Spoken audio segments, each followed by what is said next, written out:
Hey, everybody. Nice to see you. This is Michael Maslin, by the way. Hello, everybody. My Substack world.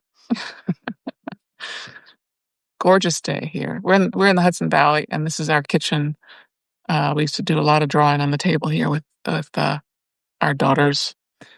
So, Michael, Happy 4th of July. right, such as it is, it's happy to celebrate our birth, but unhappy about current political climate, put it mildly.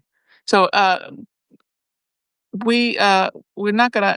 We may touch on politics, but mostly thought we'd talk about cartooning and New Yorker cartooning. And I wish I could see the comments coming in um, on my computer, but I don't know how to do that because it's really hard to read the comments. Let's see. Is there any way to do that? I don't see a live there. But you said you could see my comments on your computer, Michael, right? Different times? Sure. All right. Anyway, so Michael and I have been married for 30 so years. We both started the New Yorker back in the 70s. Michael, you started what year? First paycheck, 1977. Was, And the actual checks back then. And my first paycheck was 79. I still get a check, a real check. You do? Paper check, yes. Well, you're still doing it that way, huh? Because I get paid digitally. Each his own. I think you would know that by now. No, we keep something separate. Like our ideas. We don't share our ideas every week with each other. No. We might test them out. You have no idea what I was doing this morning. No, I don't. You're sitting and drawing. I saw that. I'm saying you have absolutely no idea. Nope, I have no idea what you didn't fun ask. things you're drawing. You don't even want to know, really. Do you? How do you know? No, I mean, not really, because I don't want to be influenced by your work, even though I am indirectly. Sam. Yeah, have your own thing. Anyway, let's see. Who's here? Max, Todd, Pat. Hi, everybody. Good to see you guys here. Are you having a nice holiday? So you can see them. Yeah, you can see them, but they come in really fast. I'll read them then. All right. And if you guys have any questions here's your chance. Two New Yorker cartoonists, and actually we're both historians of New Yorker cartoons, because Michael, we just both love it so much. And Michael runs I mentioned in the post, he writes a daily blog about New Yorker cartoons. That's his Substack called Inkspill. And he wrote a book about Peter Arno, the infamous cartoonist Peter Arno. And you did a book recently called At Wit's End, which is you. I saw that word infamous. Why is he infamous? He was kind of a wild man about town in the 30s, right? Yeah. I mean, he's famous. He was famous, but he has some infamy, I guess, I suppose. But nothing terribly serious. A gun charge. Read the book, you'll find out. It's a really good book. You can get it on Amazon or through your local bookstore. And also, you wrote essays for a book called At Wit's End, which is all photographs, beautiful photographs of contemporary New Yorker cartoonists, and some people who've passed away since the book was started. But it's a really great gift book, good read.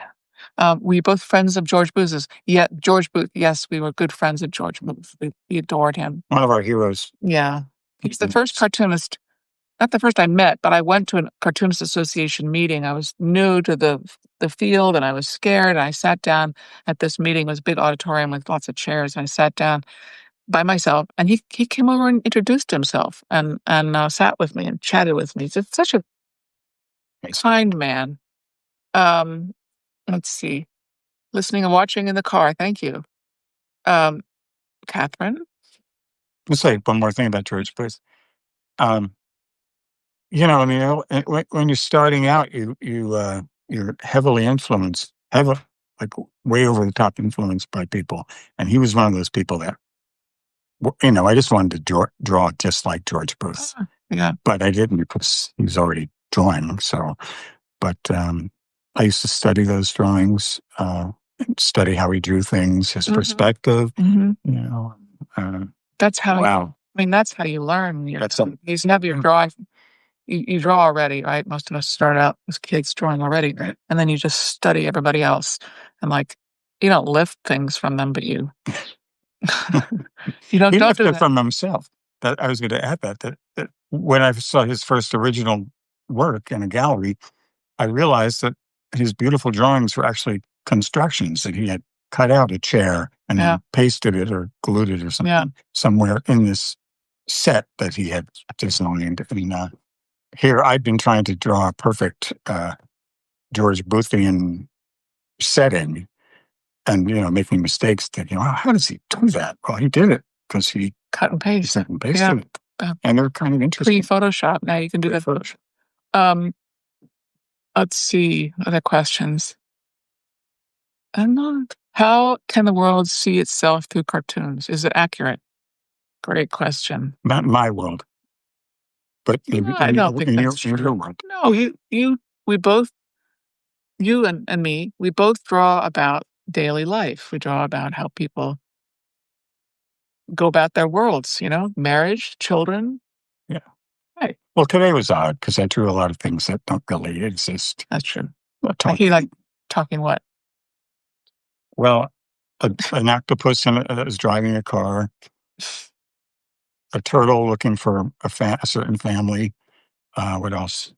I don't know. That's a good example. Odd things. Odd thing. So you're really playful that way. No. Yeah. But yeah, I think that's what newer cartoonists do, because most of us, when you're not drawing talking octopus, but still you could do a talking octopus. He was driving. Driving. Sorry, Yeah. driving, not talking. Not talking. It still could say something about your life. You could read into it. You could feel like that octopus, whatever he's doing or she's doing. But we rely on cartoonists like you, your school of cartooning, to reflect upon the real world. It's very important, right? You and James Stevenson and taking the world and putting it into our lives. Yeah. Like even words that we use and things that are happening. Like last week, what did I do last week?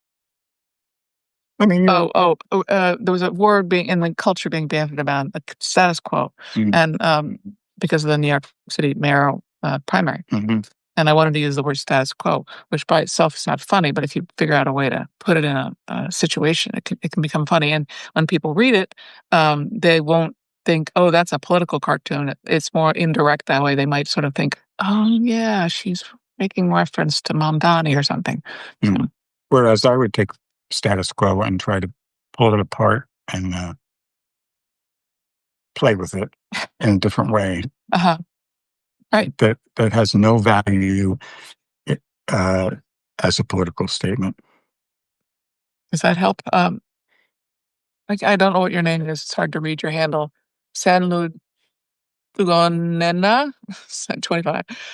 Ramona, tell us about the history of cartoons of the New Yorker. Whoa. Well, do you have a couple of hours? Ramona, thank you. Oh, it's been a part of the magazine since the beginning. It started as a humor magazine by Jane Grant and Helen Ross, married couple.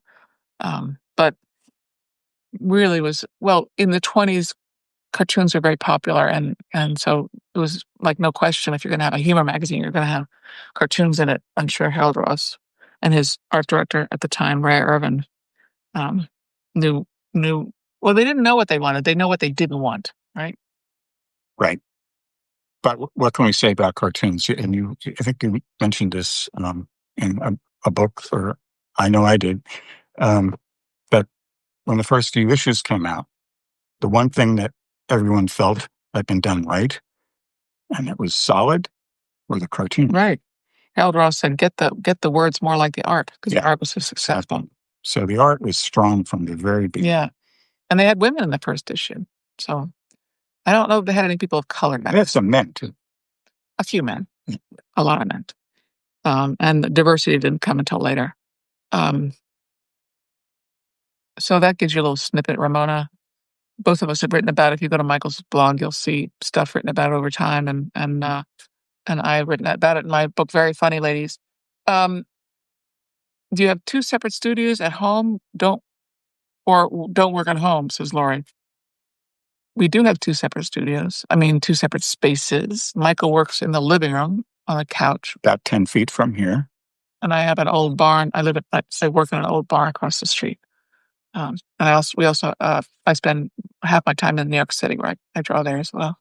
We tried to work, I should add, we tried to work very, when we first started living together, we tried to work one room apart, and it was a Yeah, we have different disaster. working styles, so it doesn't work out. Yeah. No.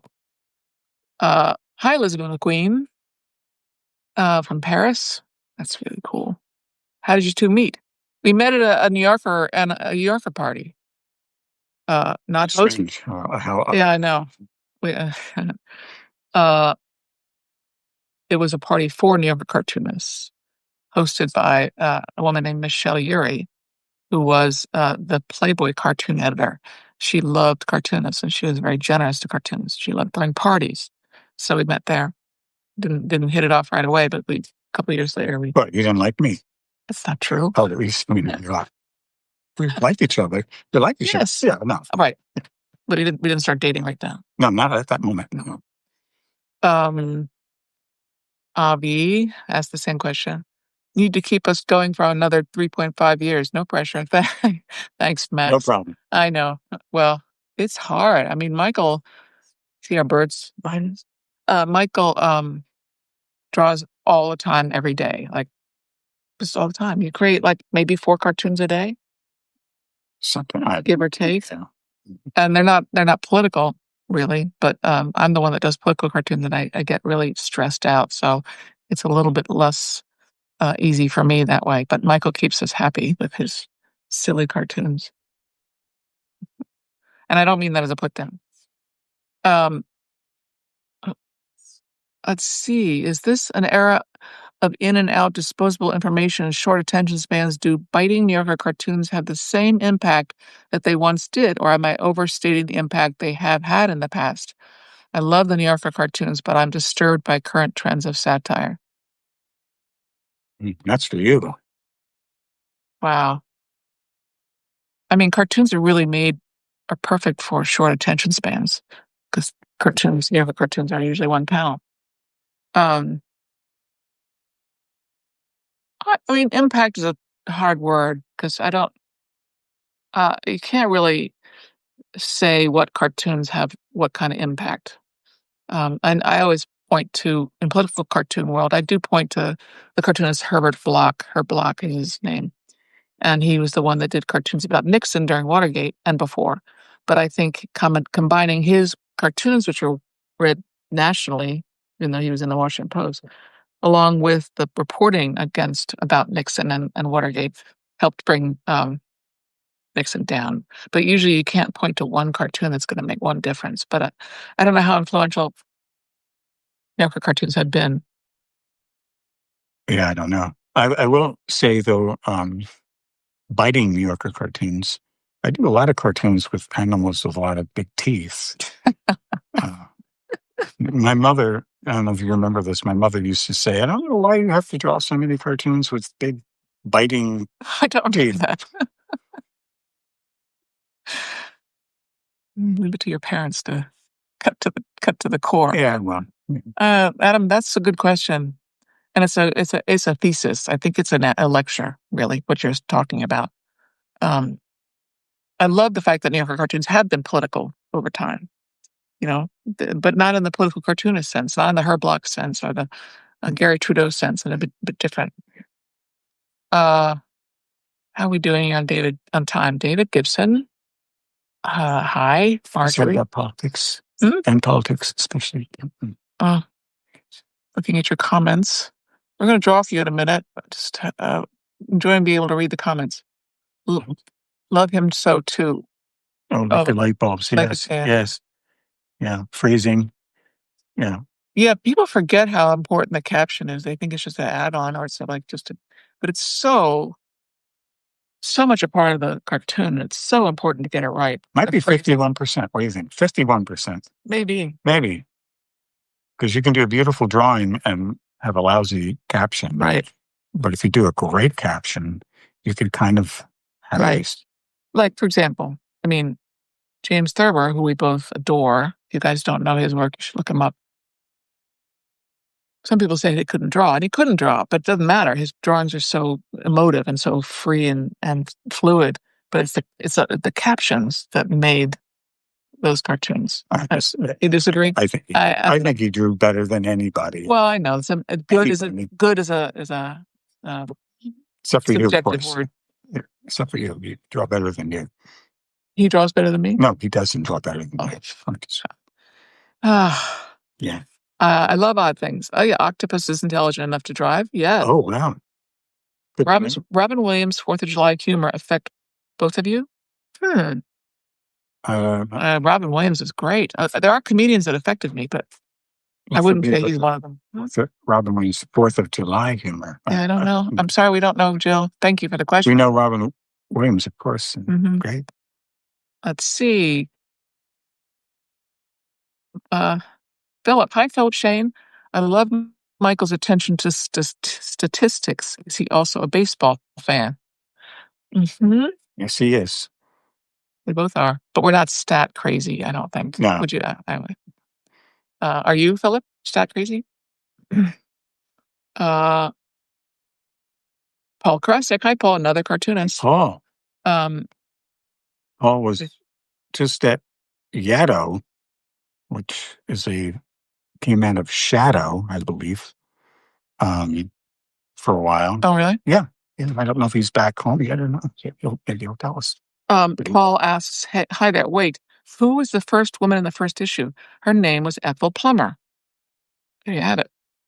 She only had a couple more in the magazine, and she was actually well established in the illustration cartoon world in New York City at the time.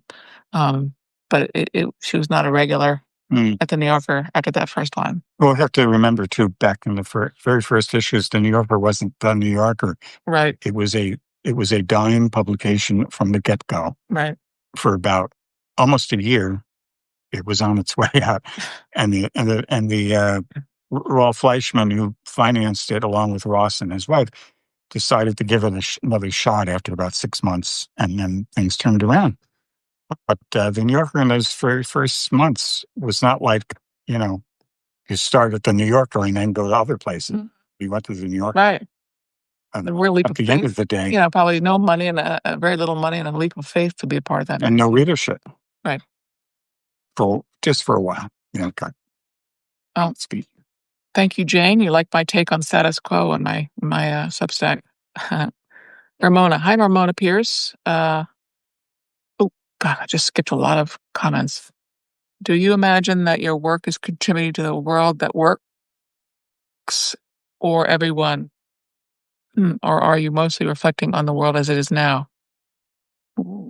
What's the first part of the world? Do you imagine that your work is contributing to a world that works for everyone or mostly reflecting on the world as it is now? I don't know how to answer that. I think it's a lot of fantasy sometimes. What? Fantasy. But I mean, commenting on daily life. Basically, though, we're just trying to give people a moment in their day, right? Right. That is either thoughtful or just a laugh out of the blue, right? Something. Yes. Out of your world for a second. Diversity in the New Yorker, when did that occur? Well, like I said, there are white women in the New Yorker in the first issue, and that sort of, there were maybe 8 or 9 that rotated in those first early years, 10 years, 15 years. And then the women sort of not died. They left slowly over time. A lot of reasons for that. And the first, and everybody is white as far as we know. Most of the cartoonists were men. I don't know about the writers. Most of them were men, probably, except for Catherine Angel was an editor and Dorothy Park was a writer. But anyway, we're talking about cartoons. The first Black cartoonist that we know of was, and I'm drawing a blank on his name. E. Sims Campbell. In 1932. Yeah. And he was very prolific. And but his real base was Esquire. He was a very famous Esquire cartoonist. But he did do a beautiful cover for the New Yorker. I can't remember if he did 2, but I have one in mind. Uh, and he was something. Lots of books. Yeah. You can look him up online. And then there was a drought until when did Emily Richards Hopkins started in like 2002 or something like that. Yeah. First woman Black cartoonist. Yeah. And the first Asian woman cartoonist is Amy Wong, who started in also in the 2000s, 2014 or something. And I don't know who the first Asian man was. I don't know that. I remember his name, but I can't pronounce it. Leung. And I think I'm going to guess it was 50s or 60s. Look him up. I don't want to. No, you get an idea. And it wasn't until 2017 when they hired a new cartoon editor, Emma Allen. She and David, I think, made a concerted effort, David Remnick, the head of the magazine, concerted effort to find or encourage more diversity in the cartoon community. So, and I don't mean the drawings, in the people, the artists. And they brought in a lot of women. Emma found women to do cartoons, and they brought in some people of color and a transgender person, at least one. And so now it's equal 50-50 women and men, pretty much. But the color difference, the color diversity is still very white. More, but a bit more Asian people are joining the ranks. But whatever that means, you can figure it out. Please don't ever let the New Yorker go away. Oh, Joan, it's not up to us really, but we feel the same way. Elizabeth the Queen. Okay, one cartoon can make a difference. Elizabeth says. Renaud Luzier drew the cartoon after the cover of Charlie Hebdo. Yep. After the Charlie Hebdo massacre in 2015, Val was the editor who put the controversial cover of Muhammad. It takes courage like yours to continue to speak for you. Yeah, I mean, Elizabeth is so right, because I think international cartoons is a little bit different story than here in the United States. I think there are cartoonists making a lot of waves, and the Charlie Hebdo murders. If you guys don't know about it, you can look it up online. It has a Wikipedia page. Would you say, since you've traveled over there, I think you have. I know you have. It just occurred to me that our kind of cartoon really isn't that popular over there, whereas political cartooning. This is a question, not a statement, because I don't know, but I think you would know. You might have an idea. Political cartooning is the main source of cartooning over it. I don't think I'd agree with you. I don't know, Elizabeth. Well, no, I'm not. Yeah. I'm asking you a question. First of all, when I travel in France and Europe, a lot more people than you expect know the New Yorker and know New Yorker cartoons. So they really love this kind of cartooning. But are they doing single panel? Not like the New Yorker. Okay. That's my point, is that when I think of European cartoons, especially, I think of political cartoons. And when you come back from these trips, you always bring back a stack of books. Right. There's so many political cartoons. Well, there was Sampe, who died a few years ago. J.J. Sampe. What was his middle name? Jean-Jacques Sampe? I don't know. Great cartoonist. And he was French, and he did those single panel, sometimes multi-panel cartoons. So he was different that way. And Claire Bretéché was also a French cartoonist, but she did mostly sequential. So I think there is more political over there, but there's a lot of comics over there too. Comics, yeah. We don't need to get that. No. That's a whole nother. We don't know what we're talking about when it comes to comics. No, we don't. Or graphic novels. It's like a whole nother world than ours. Yeah. We know people who do it, and we like a lot of it. But thank you for that. Lumiere isn't exactly Gary Trudeau. Yeah, courage. Yeah, I agree. Love that courage. And the Charlie Hebdo cartoonists were very courageous, the ones who were killed. Lumiere had two very prominent New Yorker fans. Mm-hmm. Peter Arno was one of them. Oh, really? And Ed Koren, who loved Lumiere. So it's two that I can name that influenced them. I'm trying to make a decision when we should stop the Q&A and start drawing. This is from uh, Birmingham. A moment in the day of the reader is fine, but how about the cartoons that live on for years? Mm-hmm. I remember so many decades ago, and they still make me laugh. So true. That's what we shoot for in our work is those evergreens. Yeah, it's the kind that you know, even if it's about something that happened in 1935, it still applies to Mm-hmm. it makes you laugh. But we need to have a mix because Right. Let's see. I worry that the younger generation have never seen The New Yorker, Susan says. It depends on where you go. I think you're probably right on one level, but wrong on another level. I think that's one thing Emma was trying to do. The new cartoon editors bring in a younger generation. So, not that their humor is any different than ours, but it just creates some excitement with younger generations to see people that that's the online presence of the New Yorker is very popular. So um, that's really pointed at now people Mhm, now mhm. younger people. Uh, Avi said, recently I laughed out loud at your cartoon of a man hailing a cab from bed. Yes. Yeah. Your comment may have been, don't you want to wait until you're at the curb to hail a cab? Thanks for that. Yeah, it was something of that effect. Thank you. Uh, okay. I don't see any more questions at the moment. Oh, my father-in-law who passed away, Susan says, 85, dreamed of being a political cartoonist. Do you think it's still something people aspire to? I aspired to it in the 70s.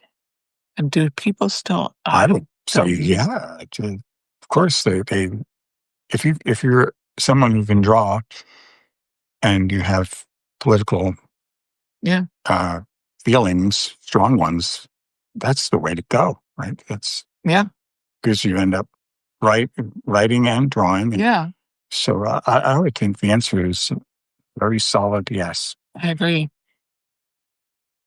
Are you an aunt? Oh, thank you. Elizabeth says, um, I and telling us you're courageous. Thank you.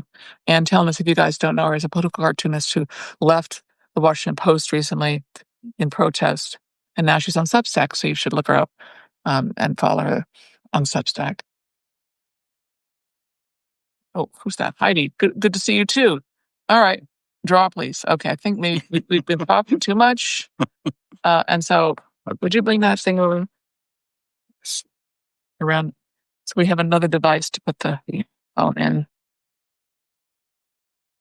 I hope we're providing a nice little respite for your July 4th. Little little bit of humor. I'm losing my voice, so I'm gonna take this off.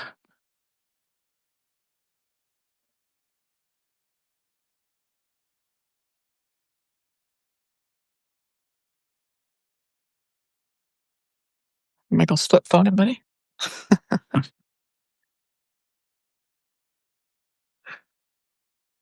Perfect. I guess it's a little hard to. So you thought we would draw something about July 4th. Oh, do you want to tell them what we? You explain it. Oh, um, yeah. I thought a really nice intersection since this is a Liza and I thing today, and it's July 4th.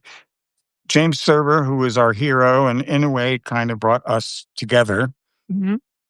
Even more so than well, the New Yorker did, but James Thurber really did. He did a July 4th cover back in 1941, and I have it here, and we're going to show it to you when we're done. But I thought it just would be fun for Liza and I to do our own in our own style. So we're not copying, we're not tracing, of course, and we're copying the scenario to see how this cover would look done by us 80 some years later. And then we'll show you the July 4th James Thurber cover. And I think, Let's see. I hope I've explained You've that. already showed it to them. I did? It's in the frame. Oh, uh, so oh well. we're just going to see what happens. Yeah, and this is not.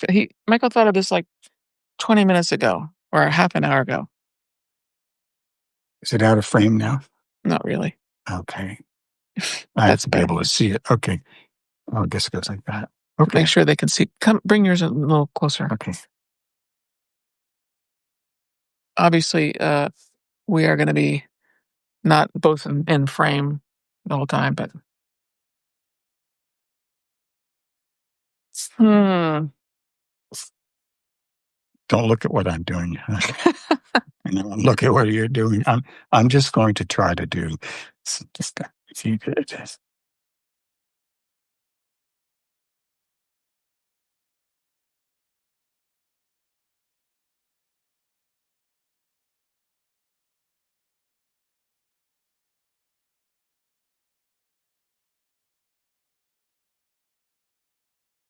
Can they see what you're doing? They can't really see you, Michael. Let's move this way a little bit. What's that? Better.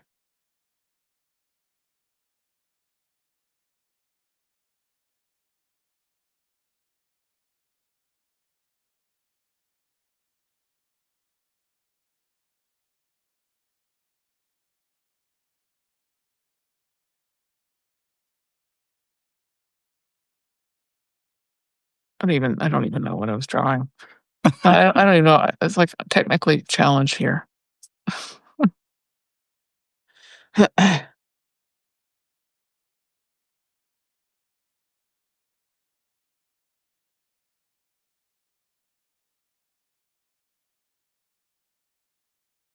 not looking at the Thurber cover that closely. No, me neither. I mean, just basically to see what ingredients. If you start looking too closely, right. It gets. Then you start copying or something, right? I mean, I know that's similar to. I don't know if you guys have pets that don't like fireworks. We have had them over the years. Yeah. Yes, there's a father. Oh.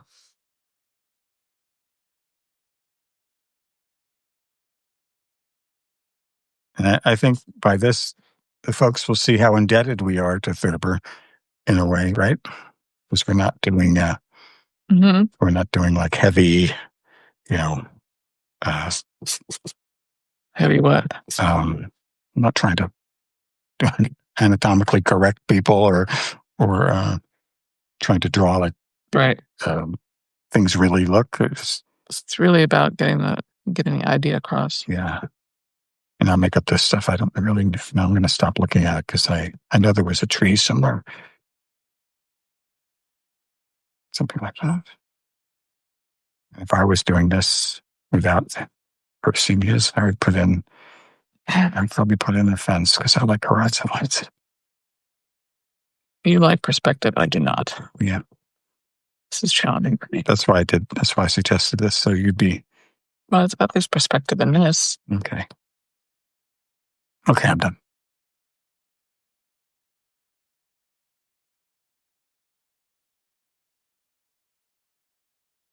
Oh, nice. You don't mind if I watch you draw, do you? I like that. I like the guy hiding in the bushes too. Or if that is that, I don't know if that's a guy. It is a guy. Okay. Okay. Right. Very Thurber. I noticed that when he drew his dogs with tails, they almost look like in the tail on the donkey kind of a tail. Like I'll show you Michael's. You didn't get to see the full Michael. There. And I'm gonna show. Is this in the frame? It is. Let's move it down a little bit. Okay. Put yours next to it. I can't really see all of them at once. Okay. Anyway, A little less. see us draw a little happy 4th of July exercising. And we should say we have never done this before. No. Ever. We have never looked at a Thurber drawing and tried to bounce off of it. Right. Ever. This is some brand new. Oh, look at that. That's fun. You added. Got the nose. Got the nose. Yeah. I added a cat and you added another a man and his daughter. Oh, I see they're over there. Yeah. Okay, got it. I didn't put them in. You put the firecrackers in. Okay. Okay. Happy 4th of July. Let's turn this back around and say goodbye. Okay.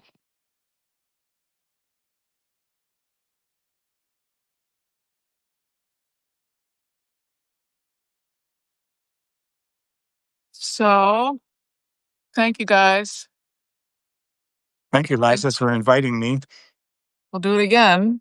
If he ever gets a smartphone, maybe we can do it. Maybe this is better, more interesting this way. Maybe tell us what you think. Write me in comments and write Michael. Yeah, if you don't want to ever see me again, that's fine too. That's good. Be honest. So we hope you have a really nice weekend and can celebrate July 4th without too much stress, and spend time with friends and family. And if you know how to draw, or even if you don't know how to draw, pick up a piece of paper and draw because that'll make you feel better. It will. I don't. It will. It's true. Mhm. All right. Take care, everybody. See you later. Thanks again. Bye.